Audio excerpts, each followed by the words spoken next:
अस्सलाम वालेकुम एवरीवन। तो हम लोग पहुंच गए स्टेशन। तो स्टेशन पहुंचने के बाद ये था स्टेशन की हमारी जर्नी। जो रश देख सकते हैं आप, तो होता ही इतना रश, तो इस टाइम पे त्यौहार का टाइम वैसे ही है। तो ये रश था। फिर फाइनली हम पहुंच गए जहाँ पे भाभी वगैरह पहले से आई हुई थी, और इन्हीं भाभी लोग का हमारे साथ सबका साथ में ही टिकट था। तो ये लोग वेट कर रहे थे हमारा। जैसे मैं पहुंची ट्रेन भी आके लग गई थी। तो बारी बारी से हम लोग अंदर गए, क्योंकि ट्रेन जैसे लगती है तो वैसे भीड़ हो जाती है चढ़ने के टाइम पे। सीज़ा को मैंने कंफर्ट में टी शर्ट ही डाला था कि बच्ची है परेशान ना हो, गर्मी बहुत है। तो सफ़र में मैं कंफर्ट ही सबको डाला था मैंने। दोनों भाइयों ने हेल्प करी अपनी बहन को चढ़ाने में। फिर बारी बारी से सभी चढ़े।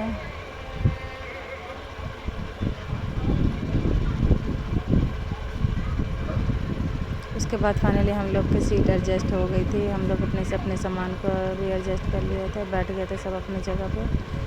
और ये मेरे भैया है, ये मेरी भतीजी है।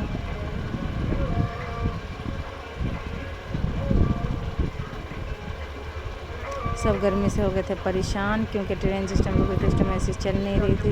जब सामान रखे तो एसी ऑफ ही था, तो सब परेशान हो गए। और यहाँ पे हम फाइनली सीट पे मैं बैठ गई थी, और ये रहे मेरे स्वीट से हस्बैंड। तो बस हम दो चार बातें करें कि अब बस मैं छोड़ के जा रही हूँ अपने हस्बैंड को। और ये हमारी सीट थी, एक तरफ की तीनों सीट थी और दूसरी तरफ की भी हमारी सीट थी। फिर हमारी ट्रेन हो गई स्टार्ट।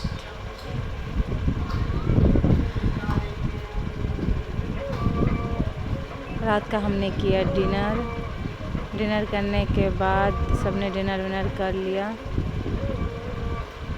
फिर रात के बज गए थे, डिनर विनर करके बातें करते बज गए थे 12। रात को आया ये रबड़ी कुल्फ़ी वाला, तो बच्चों ने लिया, एंजॉय किया।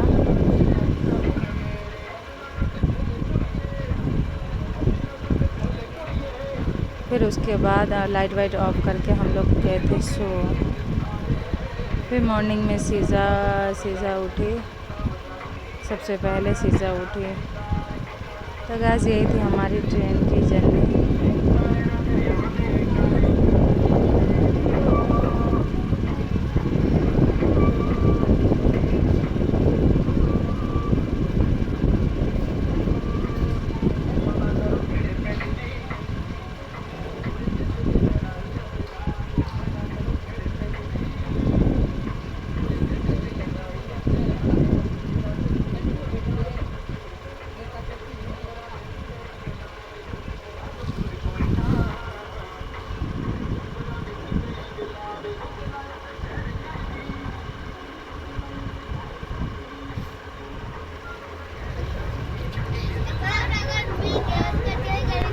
फिर सीधा चली गई थी ऊपर मामा के पास। बातें कभी उसका ऊपर जाने का मन हो रहा था, कभी नीचे आने का मन हो रहा था।